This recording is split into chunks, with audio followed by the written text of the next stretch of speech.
what the city is talking about. This is Montreal Now on News Talk Radio, CJAD 800.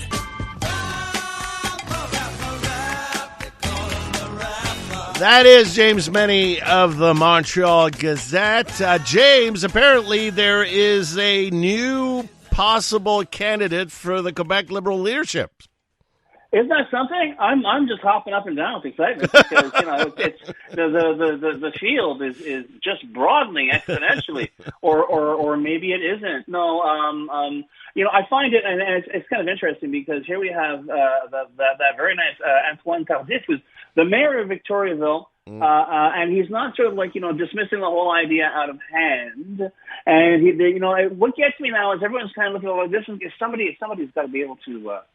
If someone has got to be able to be, to buy into the regions, and because this is what our problem is, because we are disconnected. The Liberals have become disconnected from the regions, and this, I guess, is what's going to save the Liberal Party. And I'm sure that Mr. Tardif is a fine fellow, and if he ever decides to take the leadership, I'm sure he'll do a bang-up job.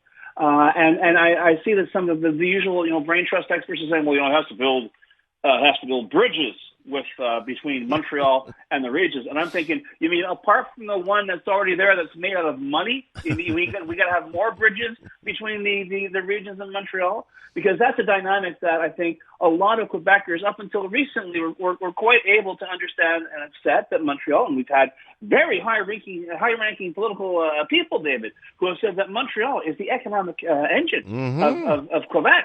That you take away the engine from the vehicle, and that thing, the wheels are not going to turn. And I think to a certain extent, we're already seeing that begin to happen. But what I find marvelous in this, David, and help me out here, I'm trying to just go back in recent memory, or maybe not even so recent memory, to that real liberal leader who became a premier, who was, un gars de la région, like Jean Charest. I did not take to be a guy from the regions. I knew he was, he came from, his politics were born and raised in Sherbrooke. The house was in Westmount. But the house was in Westmount. It was mid-end. The family home was in Westmount at that time. Mid-level on the hill, not too high, not too low. It was all very good, okay?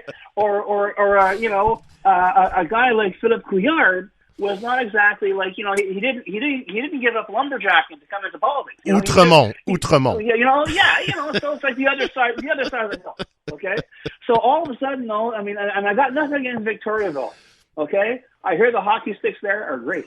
But the thing is, it's like this idea somehow that you've got all of a sudden you've got to have regional credentials.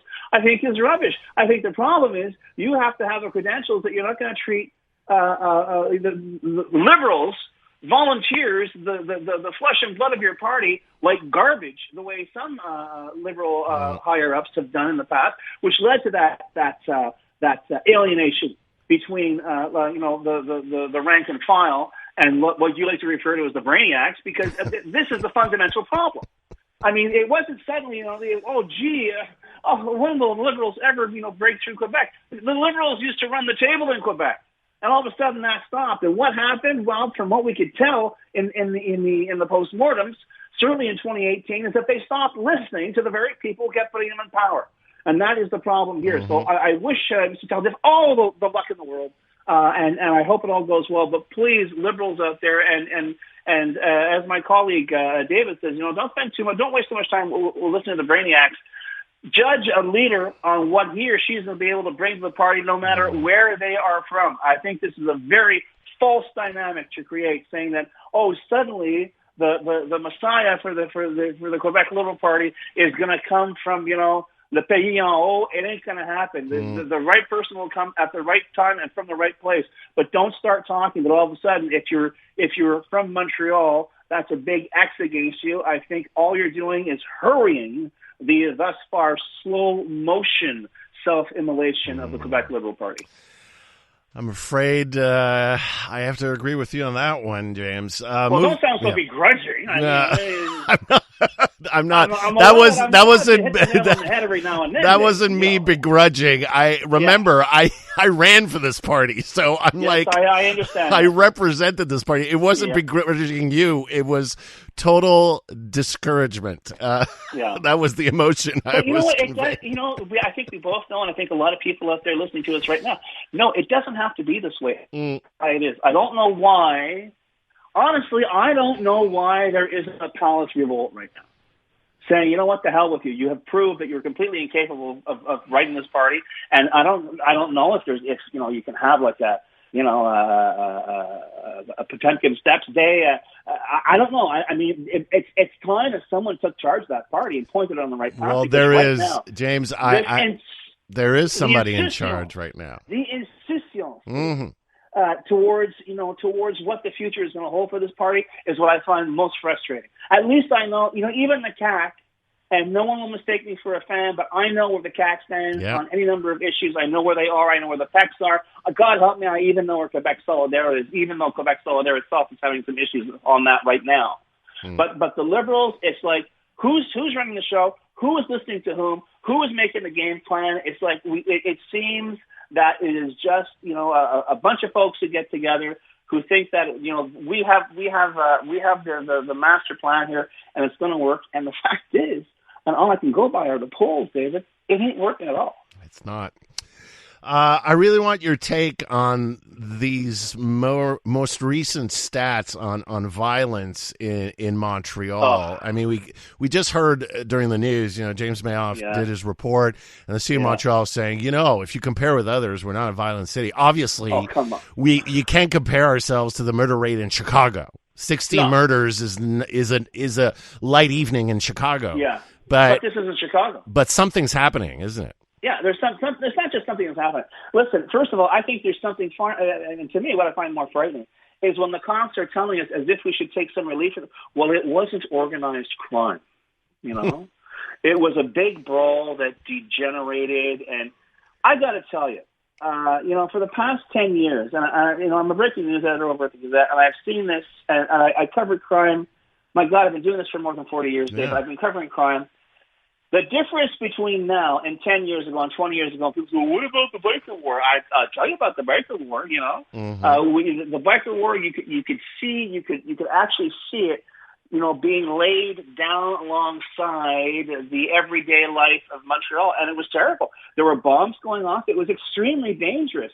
And I don't recall anybody saying that, oh, well, it's, compared to other cities, it's okay. No, it wasn't. But now, in the past 10 years, and certainly in the last 5, it is virtually unheard of for a day to go by, or any other day to go by, where cars haven't been torched, buildings haven't been torched, buildings haven't been shot at, cars haven't been shot at, people haven't been shot at, people haven't been stabbed, shot, assaulted, whatever. It is the rhythm and the frequency of crime. Don't tell me it's low. It isn't. For Montreal, it's extremely high.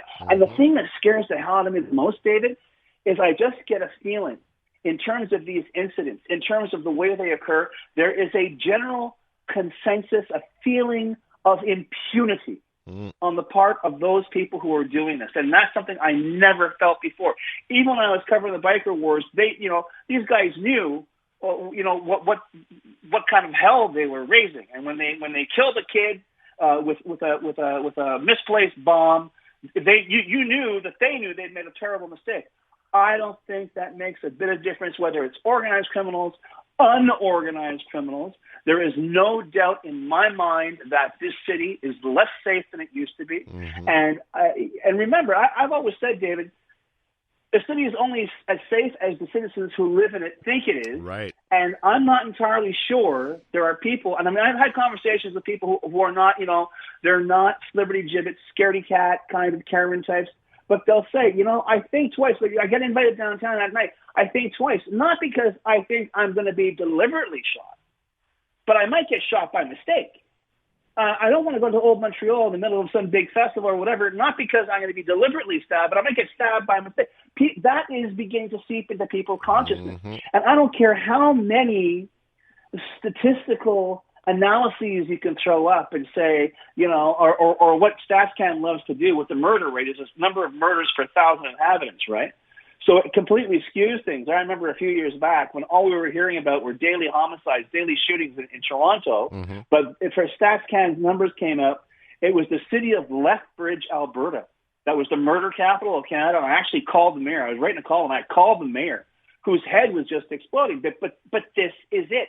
Numbers you can say anything you want them to say, but I'm telling you, I don't care how many people smile and laugh and say, no, don't worry, just carry on the way things, it's perfectly normal. Things are not perfectly normal in the city of Montreal, and I just hope that the message is going to get through, especially not so much to the city of Montreal, and I've made this clear. The Montreal Police Department has a very clear mandate, and I think the Montreal Police Department knows that steps are going to have to be taken. And if they keep taking this particular policy, and if they're not becoming more hard-nosed, David, I suspect they believe that the powers that be, certainly the city of Montreal, does not have their back. If someone turns around and complained about the way they were doing their jobs, policing in a particular way, they believe they'd be hung out to dry. I've heard that from officers. Yep. I've been hearing it for years. Yep. And there is a real concern that, if I'm perceived as having not lived up to whatever kind of dynamic I'm supposed to have by someone at City Hall or someone with in a particular lobbying organization, well, my career is, going down the tubes, people will say, okay, you know what, I'm not going to do anything. But all I know is it is far more frequent now for acts of violence, physical, armed or with firearms, to occur in this city than ever before, and I don't see it getting better anytime soon.